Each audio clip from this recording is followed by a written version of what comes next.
I'm always on the lookout for games based in Western settings, especially because they're few and far in between. And you may think that's not the case, especially hot off the heels of Red Dead 2 coming on PC and console before it. But for every one of those, there's like 30 modern shooters, and I get it. Living back then wasn't all beer and Skittles. It was gout, miner's lung, gonorrhea, and sometimes waking up on the wrong side of territorial disputes between families who probably founded the NRA with the number of guns they had. But to me, there's always been something fresh about it. I dig the guns and the Red Deads and, of course, the Desperados. So when Desperados 3 was announced, that's right, another Western tactical stealth game, I hoped that it would continue on the tradition of the titles before it.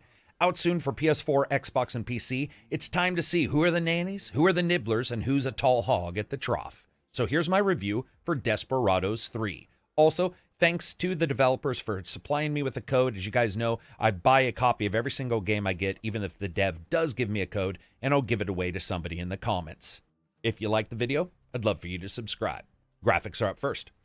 Something that's noticeable in Desperados right from the get-go is the hefty increase in the level size, with the first level having this epic scroll across its breadth as your characters Operation Sarsaparilla their way through all the different steps they're going to need to act like a Wild West version of Ethan Hunt and his band of Mission Impossiblers. I like that grand scale, and it's not like Desperados prior or Commandos had smaller scale levels. It's just that there's so much going on here. 1 second, it's throwing finery across the back 40 of some landowner's homestead where these festooned decorations from a wedding gone wrong all lead to some amazing hiding places for your characters, or it's the overlooking tents of workers hiding the spot for you to plan out your next move as you race to get dynamite from a box to blow up a tunnel's blocked entrance so you can sneak past it and get to a boat. It's the level design that I liked in Desperados 3 so much. They're not desperately trying to appear like real-world equivalents, but there's almost always an attempt to make each location feel a little bit slightly overblown as a version of real life, like a town you can walk through and use social camouflage in it, walking your way to your next target as you move past people taking part in everyday activities. It's a different feel to the title, and it's something that you don't see a lot of games like this do. Now, when it comes to the characters and the enemies and the looks themselves, the game is always striking a balance between making everyone graphically different enough that choosing them when zoomed out all the way is still very possible, but at the same time making them not look outlandish, like the big hat for Dr. McCoy or the burly furs all over the trapper that picks up enemies under his arm like they're a friggin' pint of ice cream. And all these extra animations carry over into the other actions, like picking people up as you knock them down, as I said before, where many of the characters have their own way of doing all this stuff, or this extra layer of momentary combat that a heavily armored character takes to nullify him, with a hand sword to axe battle that breaks out for a moment before you finally chop him up. Where the game does suffer, though, in some of the textures in particular, is up close, especially particular rocks and any wooden locations. And regardless if you have anti-aliasing on or off, they just are not that clear or detailed. Now, this is a small issue, but it's noticeable, especially as you perch on top of some church bell like an unwashed Batman just ready to drop down on someone, and it looks like you loaded assets from the last game for the roof. There are also some spotty special effects here and there, especially things like oil slicks that you can light on fire. They look a little wonky. When it comes down to it, though, graphically, I like the locations themselves. They're put together in a way that doesn't make you feel like somebody opened up the graphics engine and just Control-C, Control-V'd a bunch of bushes everywhere. Things just pretty much make sense. There are a couple times where they don't, but overall, that wasn't that noticeable. Now, when it comes to performance-wise, this game is incredibly optimized, about 150 FPS with a current i7 and a 2080 Ti at 4K with every setting at its absolute highest. Overall, the game looks great, and that's due to the artistic work, as I said before, to offer something that's a bit of an overblown realism in a heavily saturated world with a great deal of visual information available to the gamer at any time. One thing to really point out here when you play this game is the characters themselves were mocapped for the first time, and you can see that in the animations. They're very good. And that'll bring us to the 3 audio sections in this review, and that'll be sound, music, and voice. We're going to do sound first. Catch a few bandits. Ooh, you gonna meet big ants. Oh, she's excited. Who do we have here? We think you're tough. It's not bad, especially due to the heavy amount of environmental sounds and information that is actually given to the player at any one time. From the alert sound of friends calling out for their best buddy that you turned into do-it-yourself knife sheath a couple moments before while he was taking a piss, to the rumble of thunder as lightning flashes across this plateau's field while you're sneaking from one side to the next. Gunfire, which trust me, you don't really want to hear mostly in the game, sounds fine. This is a stealth title, so a lot of the over-the-top stuff is subdued. I like that. It works and it gives the player the information that they need to perform the actions that they want to perform. And speaking of performance, let's talk about the major one that's going to matter in a Western-styled game, and that is music.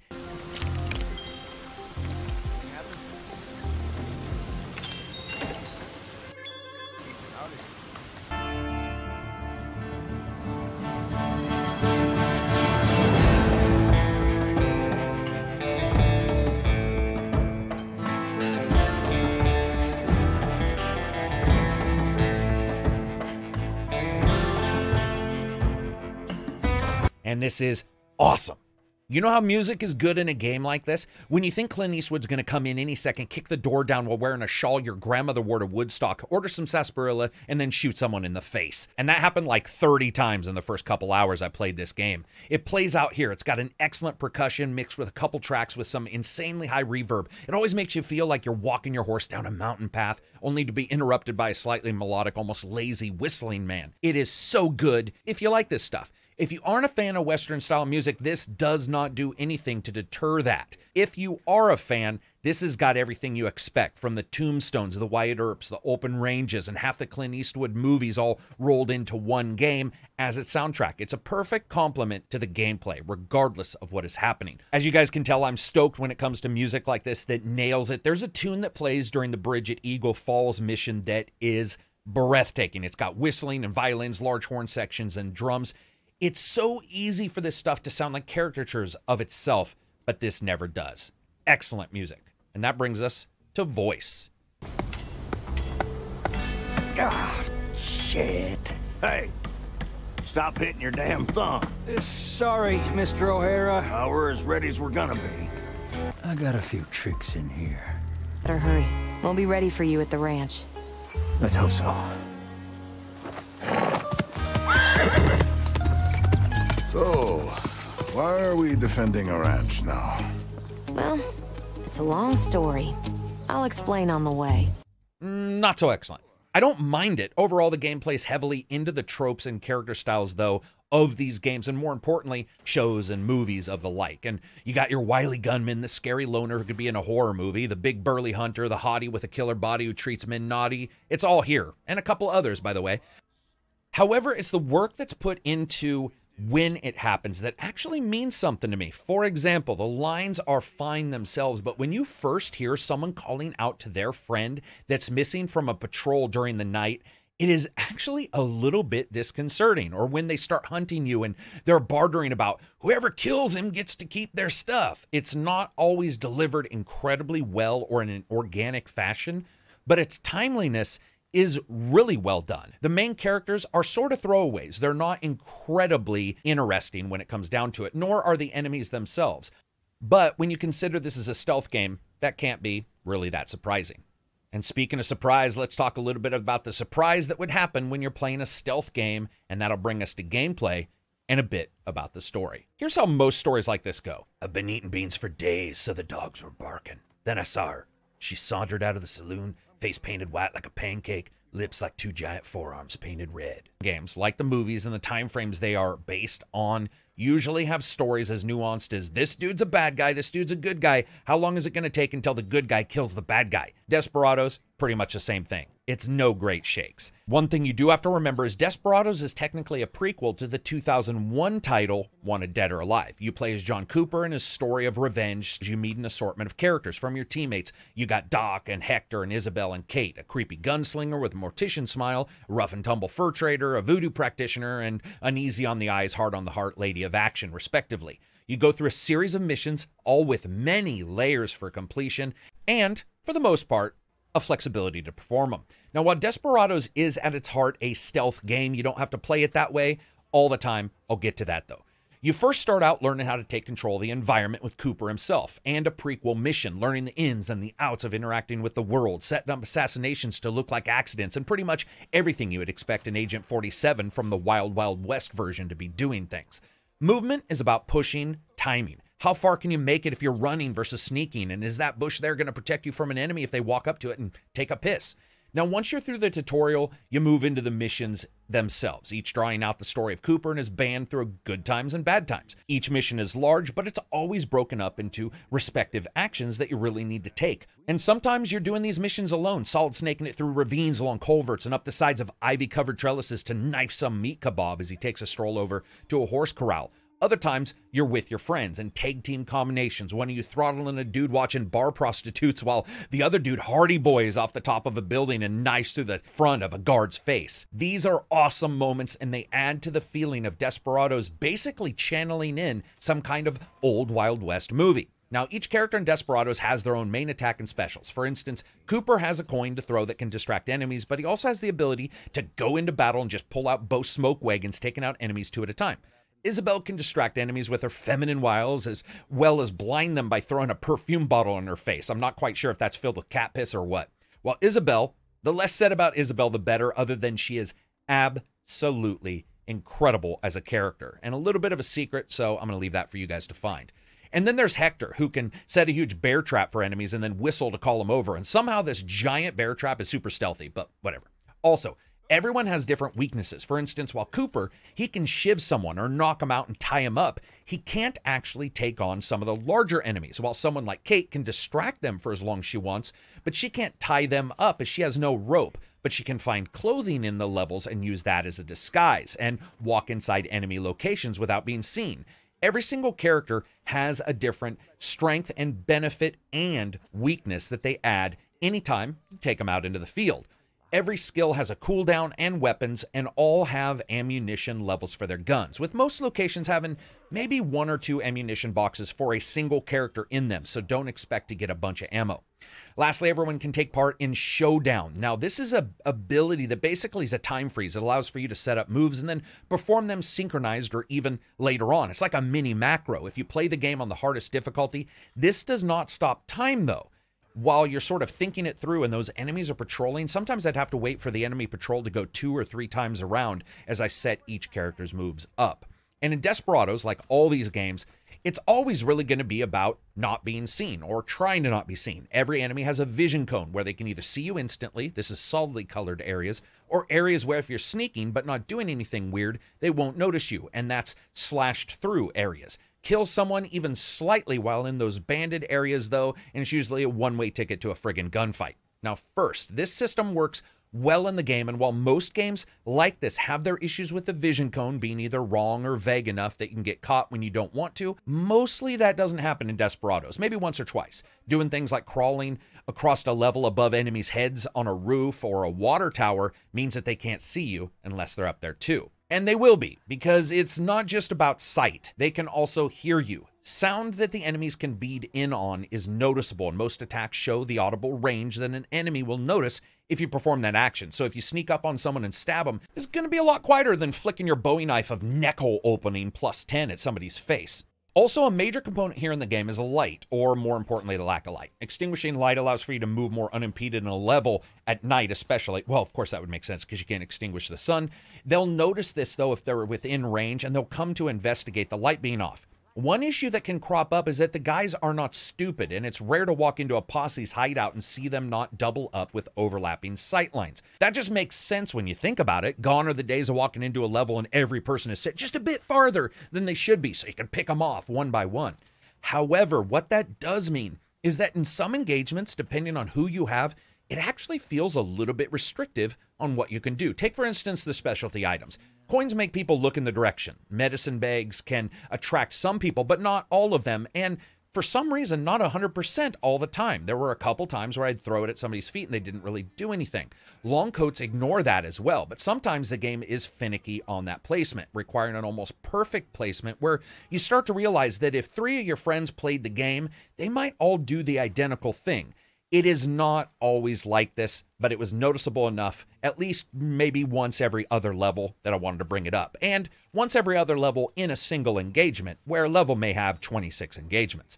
What's nice here is that you can adjust a number of the difficulty sliders as well. Health for your characters, enemies and their number, how quick they notice you, and more. Also, every mission has a number of sub-objectives you get more points for completing. And later on, you unlock special challenges for each level. And that brings me, guys, to one of the best parts of this damn game. Sure, Desperados, it has a couple issues, but the replay of the level is not one of them. When you're done, you can watch a zoomed out, icon-driven replay of your level. And let me tell you, nothing can remove that feeling of pride you have in a level well done until you watch a replay of it and it looks like something John Madden drew on a freaking napkin while drunk.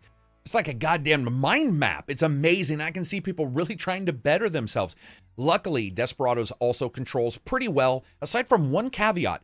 I had to make my own custom settings to give myself real, I guess, clear WASD controls. It seems odd, but the game's default keyboard bindings never felt right. Now, controller gameplay, console or PC, works tremendously well, and due to how this is played, you don't really lose anything in terms of fidelity if you do play it that way. You can easily tag a bad guy and then move to take control of another, then time their kills so that they can hide the bodies before chickens from the coop circle back around to the location and warn the dude sitting on the steps. And yes, that's a thing. But trust me, you probably won't want to go with guns. There's nothing wrong with doing so. A lot of characters have cool guns. You got double-barreled shotguns or sniper shots. And of course, like I said, Cooper can take out multiple enemies at once. The problem is the game will alert other people to the location of those shots. Now, if you hide successfully, it still makes sure that there are additional patrols in the local area. This is not completely undoing that unrealistic feeling you get where you kill a dude and everybody's like, well, I guess he left, and they're walking over his dead body. That does still happen in this game, though hiding the bodies, of course, will stop them from noticing anything. However, those additional patrols to the local area really do make it feel much more dangerous, which is a godsend, like I said, to that feeling of slightly more realistic from a stealth perspective style of gameplay. And yeah, nothing says stealth like 10-gallon hat, spurs, and leather chaps. Just ask any ninja dominatrix, but here we are, and that's the kind of game you're playing. And of course, speaking of games, let's talk about fun factor. Yeah, unless you haven't been listening, you can probably tell I had a blast playing this game, and I'm still playing this game. It's not perfect. It sometimes has some issues with that softness of the detection lines and the way these enemies are set up almost too realistically. But man, I had a couple issues with those enemies seeing my distraction items, but it just didn't matter. I was having such a good time. I was perfecting each level. I was taking over an hour sometimes for a level to try to figure out exactly what I wanted to do and then adjusting the difficulty and trying it a little bit harder or perfecting an angle that I wanted to get down or getting a perfect showdown moment to work and experimenting through the entire thing. That is something that I just don't usually do. The game is not perfect, but when it is hitting on all cylinders. It was usually less than 1 or 2 times per level where something bothered me, and that's actually quite rare for a game of this type. So as you guys know, I rate games on a buy, wait for sale, rent, or never touch it again rating system, with rent replacing deep sale on PC if that's the score I give it. Man, I don't feel ripped off by this one bit. Some of the stuff that I encountered in the way I played, I really like. That ability to adjust the difficulty. And you know, there's going to be people who are much better than me. They're going through, they can go through faster, what have you. But with the ability to adjust your difficulty and sort of see exactly how you want to go about it, the better. One of the things that I would have really liked was more flexibility on the characters that you can take into the missions, because it sets those up for the story itself, which I don't necessarily know if that's exactly the best way it can happen. Also, there's a system that unlocks a little bit later that challenges you to go back and try missions again in different ways and gives you points for that, which I thought was very cool. And it reminded me a little bit of how Hitman handles things. So anyway, that's it for me. I hope you guys enjoyed this review. If you did, give it a thumbs up. If you didn't, give it a thumbs down. I just want to say, have an excellent weekend. I hope you guys all get to enjoy some type of game that you absolutely love. And speaking of love, I'd love all you guys to come by, check out Patreon. You know, people have given me crap in the last couple weeks because I've mentioned it more. But you know what? I buy all the games myself. I don't do sponsored crap. There's not 85 different ads in each one of these videos, so I'm not going to apologize for it. Patreon's a pretty cool place for you guys to help out. You know, if I've saved you any money or warned you away from a crappy game, head on by. Otherwise, spend that money on Desperados. Peace out and enjoy the rest of your week.